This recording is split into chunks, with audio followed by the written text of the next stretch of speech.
Hello students, I hope you are fine and healthy. आज हम लोग डिस्कस कर रहे हैं स्ट्रक्चर ऑफ बेंजीन को। ये लास्ट लेक्चर में जो हमने डिस्कस किया था, लेकिन मोस्ट ऑफ यू आप लोगों को इसका रिकॉर्डिंग मिली थी जनरेशन की वजह से, तो इसलिए मैं इसको दोबारा रिपीट कर रही हूँ। और आप सब लोग इस वीडियो को दोबारा देख लो। इवन कुछ लोग जो प्रॉब्लम से इस वाले लेक्चर में कॉन्सेप्ट है वो दोबारा से करें। तो हम डिस्कस कर रहे हैं स्ट्रक्चर ऑफ बेंजीन। जैसा हमने लास्ट लेक्चर में डिस्कस किया था कि जो बेंजीन को हम जनरली रिप्रेजेंट करते हैं, इस रिप्रेजेंटेशन से एक हेक्सागोनल रिंग है और सेंटर में एक सर्कल है। This is actually called modern structure of benzene. इसको हम मॉडर्न स्ट्रक्चर ऑफ बेंजीन कहते हैं। और एक्चुअली मॉलिक्यूलर फार्मूला है बेंजीन का, वो है C6H6, ठीक है। और जो रिप्रेजेंटेशन हम यूज करते हैं बुक्स में आपने देखी है, पेपर में फॉर एग्जांपल हम यूज करते हैं रिप्रेजेंटेशन बेंजीन की कोई ये स्ट्रक्चर है। अच्छा, अब देखो ये जो मॉडर्न स्ट्रक्चर है actually it is based on another structure जो एक साइंटिस्ट के नेम है जिसका नाम है Kekule. He was a German chemist और वो पहला केमिस्ट था जिसने ये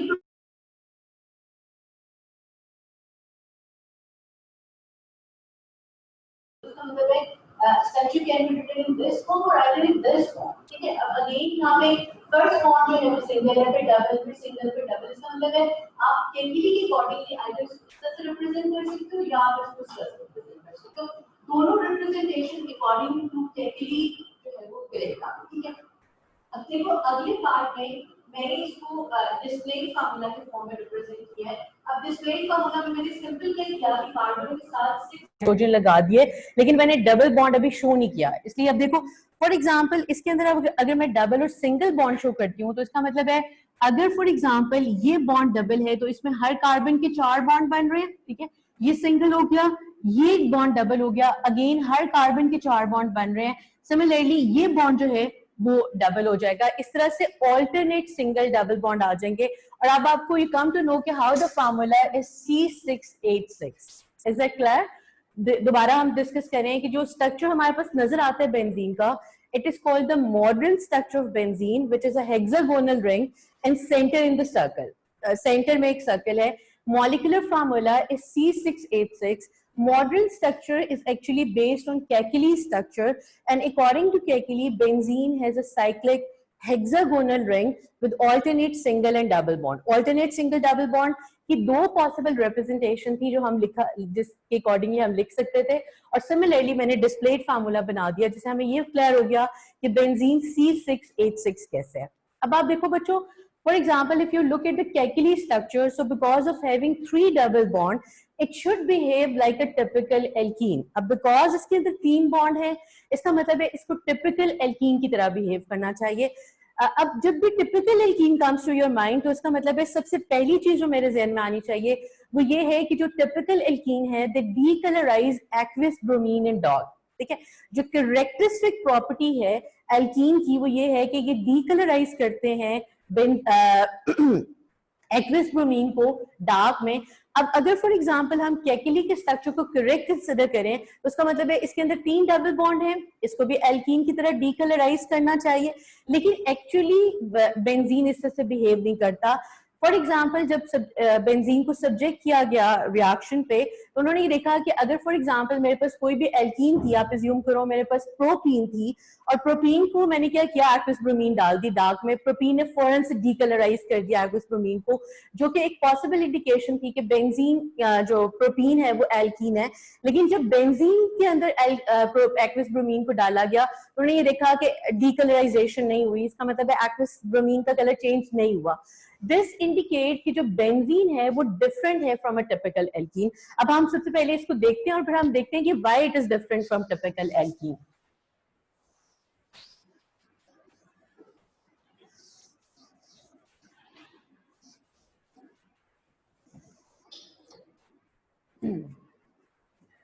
सो हम फर्स्ट ऑफ ऑल सबसे पहले हम ये लिखेंगे कि according to Kekule, according to Kekili, benzene must behave like a typical alkene. अब देखो जब भी आप टिपिकल एल्कीन लिख रहे हो तो कीप दिस थिंग क्लियर कि ये रेडिली डीकलराइज करते हैं, रेडिली डीकलराइज करता है टिपिकल ब्रोमीन एक्वियस ब्रोमीन को, which is also called bromine water, उसको डार्क में डीकलराइज करता है। So according to Kekule benzene must behave like a typical alkene और डीकलराइज करना चाहिए था एक्वियस ब्रोमीन को in dark, but in contrast benzene bromine is added to boiling benzene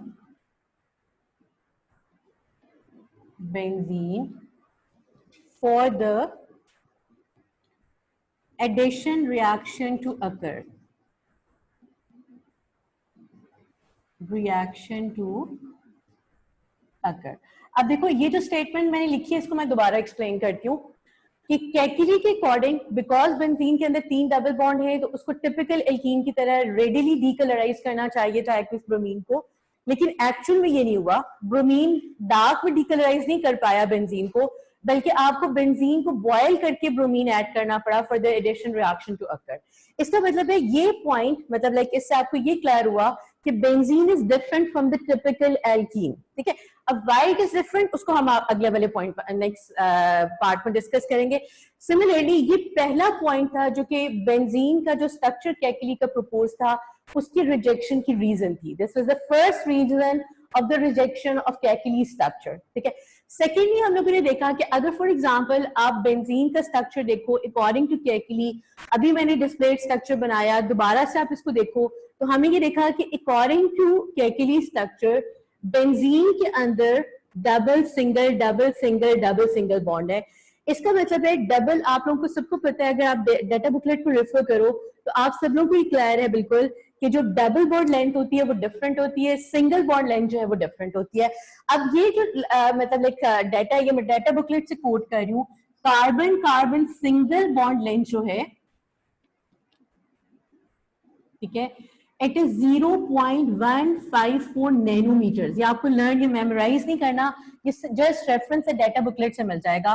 carbon carbon double bond length जो है, ठीक है, वो 0.134 नैनोमीटर है। इसका मतलब है अगर आप केकेली के स्ट्रक्चर को करेक्ट कंसिडर कर रहे हो तो उसमें carbon to carbon single bond length भी होनी चाहिए, carbon to carbon double bond length भी होनी चाहिए। लेकिन एक्चुअली जब स्ट्रक्चर डिटर्मिनेशन हुई बेंजीन की तो उन्होंने देखा कि ना तो carbon carbon single bond length थी बेंजीन के अंदर और ना ही carbon carbon double bond length थी। इसका मतलब है अगेन केकेली के स्ट्रक्चर की रिजेक्शन हुई इसी वजह से कि डबल बॉन्ड लेंथ भी नहीं है, बल्कि सिंगल बॉन्ड लेंथ भी नहीं है, बल्कि all the carbon carbon bond in benzene are equivalent and they are intermediate between the carbon carbon single bond and carbon carbon double bond. क्या मतलब, मैं लिखती हूँ दोबारा और इसको बताती हूँ कि एक्सरे डिफ्रैक्शन जो है, ठीक है, एक्सरे डिफ्रैक्शन इनफैक्ट हम लोगों ने पढ़ना नहीं है। एक्सरे डिफ्रैक्शन एक टेक्निक है जो कि यूज होता है स्ट्रक्चर को डिटरमिन करने के लिए और स्पेसिफिकली बॉन्ड एंगल और बॉन्ड लेंथ को डिटरमिन करने के लिए यूज होता है। ठीक है, अब हमने ये लिखा कि जो एक्सरे डिफ्रैक्शन स्टडीज हैं वो किस लिए यूज होती है, use for structure determination. X ray diffraction studies of benzene shows that all carbon to carbon bond length, carbon to carbon bond length in benzene is equivalent। कि सब कार्बन कार्बन बॉन्ड बेंजीन में equivalent है। Equivalent का मतलब है कि हर carbon carbon bond जो benzene में है उसकी लेंथ एक तरह की है, एक बात।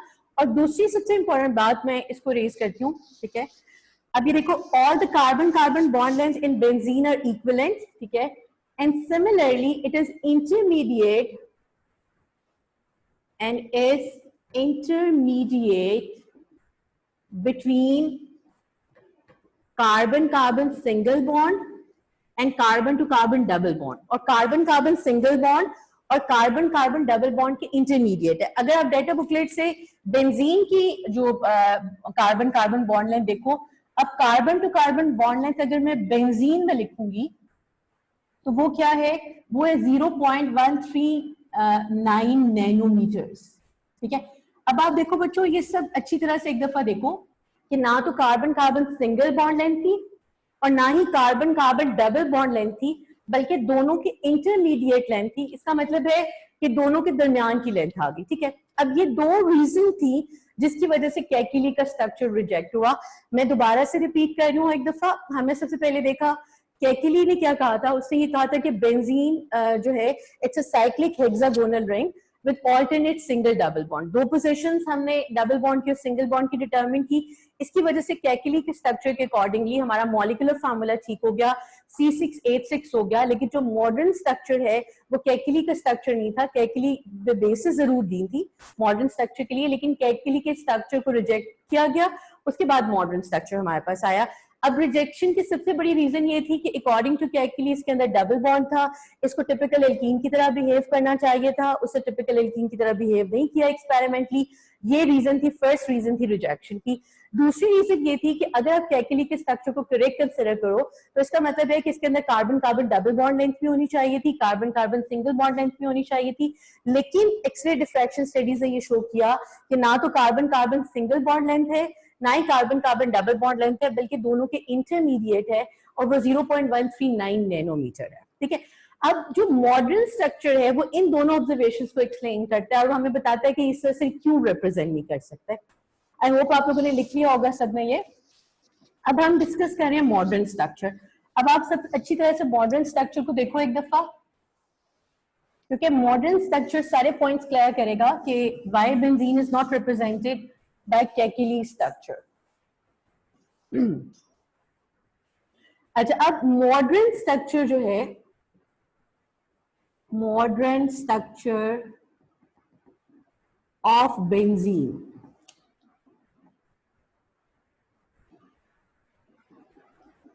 ठीक है। अच्छा, अब आप देखो, सबसे पहले मैंने मॉडर्न स्ट्रक्चर बनाने के लिए मैंने क्या किया कि मैंने कार्बन 6 शो किए फर्स्ट ऑफ ऑल बेंजीन के। ठीक है, लाइक दिस।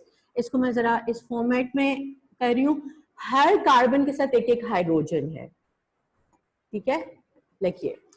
अब आप देखो, अगर फॉर एग्जांपल आप इन सबको देखो तो इसमें आपको एक चीज बिल्कुल क्लियर है कि every carbon is attached to 3 other atoms. ठीक है, हर कार्बन 3 एटम्स के साथ अटैच है। फॉर एग्जांपल अगर आप एग्जाम्पलीफाई करो इस कार्बन को तो इसके साथ कितने बॉन्ड बन रहे हैं, एक कार्बन के साथ, दूसरे कार्बन के साथ और एक हाइड्रोजन के साथ।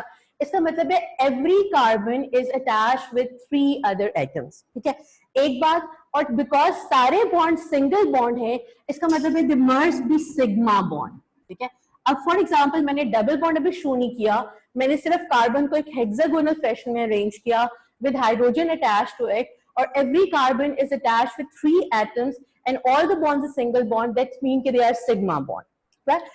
For example, if you look at the electronic configuration of carbon, तो carbon is 2 and 4, ये आपके शेल की अरेंजमेंट है। सब शेल में 1s2, 2s2 और 2p2। ठीक है, अब आपको पता है ये 4 electron are called the valence electrons. ठीक है, इसका मतलब है कि they are involved in the formation of 4 bonds. तो carbon can form 4 bonds because of these 4 electrons, 2 in the 2s orbital and 2 in the 2p। ठीक है, फॉर एग्जाम्पल अगर हम इसको फर्दर इंटीग्रेट करेंगे, हमने सब एस में डिटेल से पढ़ा, तो 2s2 है और 2p के अंदर हम 2px के अंदर एक इलेक्ट्रॉन, 2py के अंदर एक इलेक्ट्रॉन और 2pz होता है, लेकिन कार्बन के केस में इसके अंदर कोई इलेक्ट्रॉन नहीं है। ठीक है, तो इसलिए हम 2pz को एग्जाम कर देते हैं। इसका मतलब है कि कार्बन के आउटर शेल में कितने इलेक्ट्रॉन है, टोटल में 4 इलेक्ट्रॉन है, 2s पे 2 इलेक्ट्रॉन्स है। ठीक है, सिमिलरली 2px के अंदर और 2py के अंदर एक एक इलेक्ट्रॉन है। अब आप देखो, जब कार्बन 4 बॉन्ड बनाएगा तो चारों इलेक्ट्रॉन यूज करेगा। इन दिस केस अभी तक कार्बन ने 3 बॉन्ड बनाए हुए हैं। इसका मतलब है कि कार्बन के 3 बॉन्ड बनने के अंदर ये 3 इलेक्ट्रॉन्स यूज हो रहे हैं। ठीक है, 2px का एक इलेक्ट्रॉन, 2s2 के 2 इलेक्ट्रॉन, इसका मतलब है 3 बॉन्ड बन गए, इसका मतलब कि ये 3 इलेक्ट्रॉन जो है वो यूज अप हो गए। अब आप देखो every carbon has 1 electron in 2p-y, her carbon के 2p-y के अंदर एक इलेक्ट्रॉन है। अब इसको मैं थोड़ा सा ज्यादा डिटेल से बताती हूँ। फॉर एग्जाम्पल आप देखो ये कार्बन है, इसके 2p-y की शेप आपको अच्छी तरह से पता है, दोबारा से शेप्स को देख लो। हमने देखा था कि जो px होता है उसकी शेप ऐसे होती है, ठीक है, जो py है फॉर एग्जाम्पल उसकी शेप ऐसे है, और जो pz होता है उसकी शेप ऐसे है। अगर ये z एक्सिस है तो ये pz है, ठीक है। अब इस केस में हर कार्बन के 2p-y के अंदर एक इलेक्ट्रॉन है, इसका मतलब है इस कार्बन के 2p-y में एक इलेक्ट्रॉन, ठीक है। सिमिलरली इस कार्बन के 2p-y के अंदर एक इलेक्ट्रॉन, इस कार्बन के 2p-y में एक इलेक्ट्रॉन, 2p-y के अंदर एक इलेक्ट्रॉन विच इज लेफ्ट, अभी तक जो यूज नहीं हुआ, ठीक है। अब हमने ये डिटेल से देखा कि जब भी पाई बॉन्ड बनता है तो पैरेलल ओवरलैप होती है, and parallel overlap is also called side wise overlap. इसका मतलब है कि py और py एडजेसेंट कार्बन, ये py है एक कार्बन का, ये py है दूसरे कार्बन का, ये ओवरलैप करेगा अगर साइड वाइज, ये पैरेलल ओवरलैप करेगा तो आपके पास पाई बॉन्ड बनेगा, ठीक है। अब आप देखो बच्चों यहाँ पे सबसे पहले इन दोनों में, अब इस कार्बन को अगर आप देखो इसके एडजेसेंट ये कार्बन भी है और इसके एडजेसेंट ये कार्बन भी है, इसका मतलब पॉसिबिलिटी ये है कि it can either overlap to this carbon और टू दिस कार्बन। हम फर्स्ट ऑफ ऑल सबसे पहले अगर ये पॉसिबिलिटी लेते हैं तो इसका मतलब ये दोनों लूप्स ओवरलैप करेंगी तो हमारे पास एक पाई बॉन्ड बनेगा। मैं इसको ड्रॉ कर रही हूँ नीचे इसी फॉर्मेट के अंदर। अब आप देखो ये दोनों ओवरलैप करें, मेरे पास एक पाई बॉन्ड बन गया, क्लियर। फॉर एग्जाम्पल ये यूज हो गया, अब ये यूज नहीं हो सकता, ये दोनों आपस में ओवरलैप करेंगे तो मेरे पास दूसरा पाई बॉन्ड बन गया लाइक दिस, क्लियर। और फॉर एग्जाम्पल अगर ये आपस में दोनों ओवरलैप किए तो मेरे पास तीसरा पाई बॉन्ड बन गया जो कि डबल बॉन्ड था। बिकॉज ऑफ दिस हमने कहा कि 3 पाई बॉन्ड्स कंप्लीट हो गए। Is that clear? सिमिलरली अगर हम दूसरी पॉसिबिलिटी पे आए कि फॉर एग्जाम्पल ये कार्बन ओवरलैप करता है विद द सेकंड एडजेसेंट जो पॉसिबल एडजेसेंट था, अब क्या होगा हमारे पास, इस तरीके से होगा। फॉर एग्जाम्पल अगर ये ओवरलैप ऐसे कर रहे हैं, से ये इसके साथ ओवरलैप करे, ठीक है, ये इसके साथ ओवरलैप करे और ये इसके साथ ओवरलैप करे, then we get the second possible structure. और इस केस में हमारे पास स्ट्रक्चर कैसे बनेगा, स्ट्रक्चर ऐसे बनेगा लाइक ये आ सकता है, ये आ जाएगा और ये आ सकता है, ठीक है। अब देखो दोनों केसेस में हमारे पास 3 पाई बॉन्ड्स बन रहे हैं by the formation 3 pi bonds are form because of the overlaps of py, ठीक है। अब आप देखो जब आप मॉडल स्ट्रक्चर को एक्सप्लेन करते हो तो सबसे पहली बात है हमने देखे कि 3 सिग्मा बॉन्ड थे which are single bond, 3 double bond थे which are form by the overlap of 2 pi bonds, ठीक है। और बिकॉज हमारे पास ये देखो अब ये पाई बॉन्ड है, ठीक है, ये पाई बॉन्ड है, ये पाई बॉन्ड है, we can simply say that 3 pi bonds हैं, ठीक है। और in other words we can write 6 pi electrons हैं, ठीक है। ये लगाइए,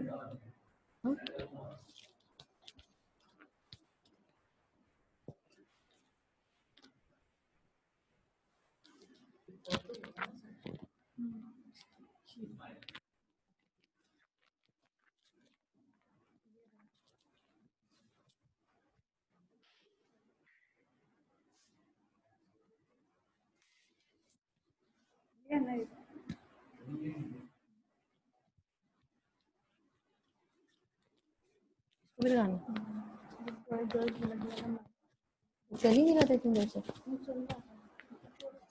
चल रहा, ठीक है, चलिए लिख लें उसके बाद।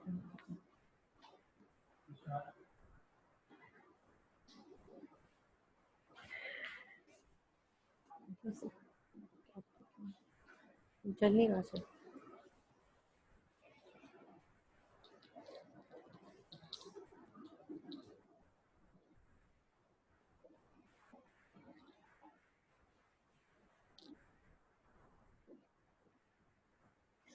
अच्छा अब ये देखो अगर आप इस स्ट्रक्चर को देखो तो यहाँ पे जो डबल बॉन्ड है वो एक जगह पे फिक्स नहीं है, it can be either between these two और it can be between these two, ठीक है। इसका मतलब है जो डिफरेंस है बिटवीन बेंजीन एंड एल्कीन वो ये है कि जो एल्कीन्स हैं वहां पे जो डबल बॉन्ड होते हैं वो फिक्स होता है। फिक्स होने का मतलब है, फॉर एग्जांपल है, होप कि आप लोगों ने सबने लिख लिया होगा। अब मैं इसको इरेज करके फॉर एग्जांपल आपको थोड़ा सा आइडिया एल्कीन का देती हूँ।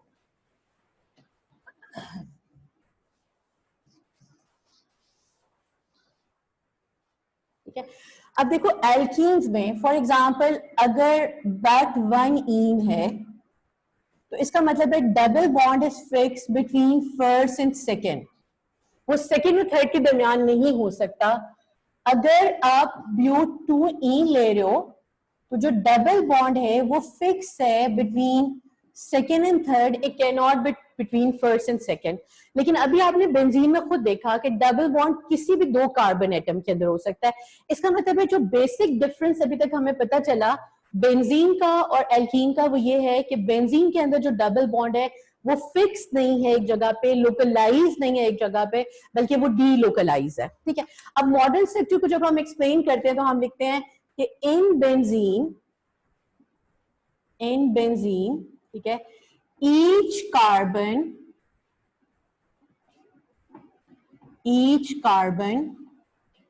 contributes 1 electron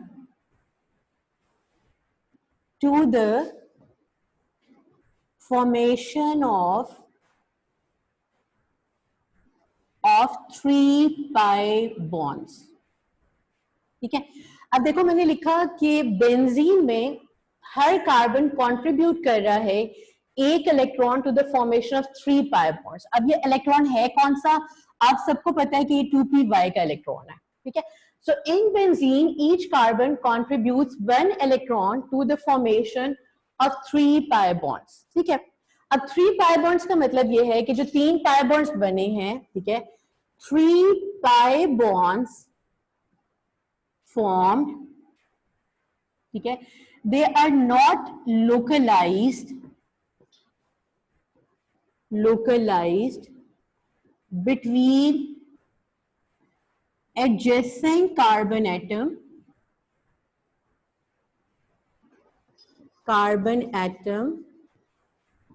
like an typical alkene,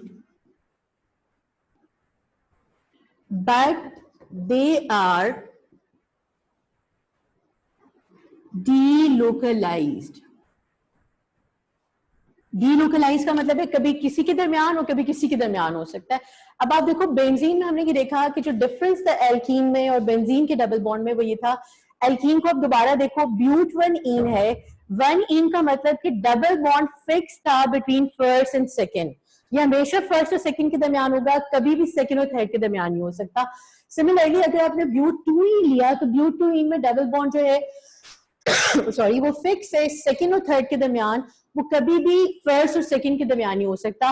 लेकिन जब आप बेंजीन लिख रहे थे तो बेंजीन में आपने खुद देखा ओवरलैप से कि या तो डबल बॉन्ड इन दोनों के दरमियान हो गया था, ठीक है, इस तरह से स्ट्रक्चर आ गया था, या अगर आपने ओवरलैप दूसरे वे में की तो आपके पास ये वाला स्ट्रक्चर आ गया। इसका मतलब है डबल बॉन्ड एक जगह पे फिक्स नहीं है, डबल बॉन्ड जो है वो मूव कर रहा है, वो डीलोकलाइज है, it can be between 2 atoms. इसलिए हम कभी भी कैकिली के स्ट्रक्चर से रिप्रेजेंट नहीं करते, हम बेंजीन को ऐसे रिप्रेजेंट करते हैं जिसमें हम बेंजीन के सेंटर में पूरा एक रिंग लगाते हैं। रिंग इनफैक्ट क्या कर रहा है, जो रिंग है वो रिप्रेजेंट कर रहा है कि 3 पाई बॉन्ड्स या 6 पाई इलेक्ट्रॉन्स हैं बेंजीन के अंदर। जो रिंग है बेसिकली ये किसको रिप्रेजेंट कर रहा है, रिंग रिप्रेजेंट कर रहा है डीलोकलाइजेशन ऑफ पाई इलेक्ट्रॉन्स को। ठीक है, 3 pi bonds form are not localised between adjacent carbon atoms like in typical alkene, but they are delocalized। delocalized का मतलब है कि they are spread over 6 carbon atoms।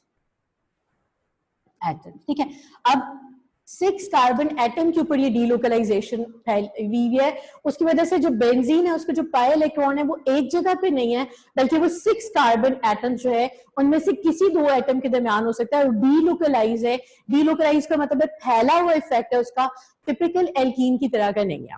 ठीक है, अब देखो दोबारा से मॉडर्न स्ट्रक्चर को देखो, केकेली का स्ट्रक्चर ठीक था, रिप्रेजेंटेशन ठीक नहीं थी, इसलिए क्योंकि हम कभी भी बेंजीन को डबल बॉन्ड से रिप्रेजेंट नहीं कर सकते, क्योंकि बेंजीन के अंदर जो डबल बॉन्ड है वो एक जगह पे फिक्स नहीं है, बल्कि वो मतलब किसी भी दो कार्बन एटम्स के दरमियान हो सकता है। हम लोगों ने स्ट्रक्चर जो देखा इलेक्ट्रॉनिक कॉन्फ़िगरेशन के अकॉर्डिंगली, वो हम लोगों ने देखा कि बेंजीन के अंदर किसी भी दो कार्बन एटम के दरमियान बॉन्ड बन सकता है, इसलिए रादर कि हम उसको डबल बॉन्ड की फॉर्म में रिप्रेजेंट करें, हम मॉडर्न स्ट्रक्चर में कैसे करते हैं कि बेंजीन को हेक्सागोनल बनाकर सेंटर में एक रिंग रिप्रेजेंट करते हैं। जो रिंग है बेसिकली वो 3 पाई इलेक्ट्रॉन 3 पाई बॉन्ड्स और 6 पाई इलेक्ट्रॉन्स को रिप्रेजेंट कर रहा होता है। इसलिए देखो जब आप ओवरलैप वाला स्ट्रक्चर रिप्रेजेंट करते हो, ओवरलैप वाले स्ट्रक्चर में हमने देखा अगर एग्जामिनर आपको कह रहा है कि आपने बेंजीन की ओवरलैपिंग पाई बॉन्ड्स की दिखानी है, तो आपने सिंपली कैसे दिखाना है, वही स्ट्रक्चर जो अभी थोड़ी देर पहले मैं तुम लोग को बना के दिया था, एग्जैक्टली उसी मैनर में आपने इसको दिखा देना है, लिखिए, ठीक है।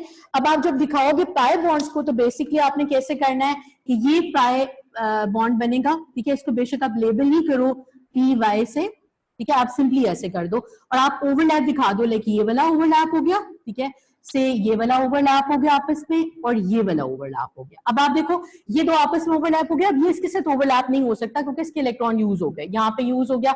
एक और स्ट्रक्चर जो बिल्कुल एग्जैक्टली इसी मैनर में आपके बुक्स में रिप्रेजेंट किया हुआ है, उसमें हमने देखा है कि ऊपर सॉसेजेस ऊपर और नीचे रिप्रेजेंट करा होगा, ये एग्जैक्टली वही है जो हमने एएस में पढ़ा था कि जब हम एएस में हमने ये देखा था कि जब हम डबल बॉन्ड ऑफ एल्कीन को रिप्रेजेंट करते हैं तो हम ऐसे रिप्रेजेंट करते थे कि ये फॉर एग्जांपल सिग्मा बॉन्ड है और पाई बॉन्ड में हमने दोनों लूप्स को ओवरलैप करना होता था और एक पाई बॉन्ड बनता था, और उस पाई बॉन्ड को रिप्रेजेंट करने के लिए बास केसेस में हम ये ऑल्टरनेट स्ट्रक्चर यूज करते थे सॉसेजेस वाला, जो कि बेसिकली पाई इलेक्ट्रॉन डेंसिटी को शो करता था above and below the ring. बिल्कुल इसी तरह से जब आप बेंजीन का स्ट्रक्चर शो करोगे तो आप वो स्ट्रक्चर और साथ वो सॉसेजेस वाला स्ट्रक्चर जो है वो रिप्रेजेंट कर सकते हो, ठीक है।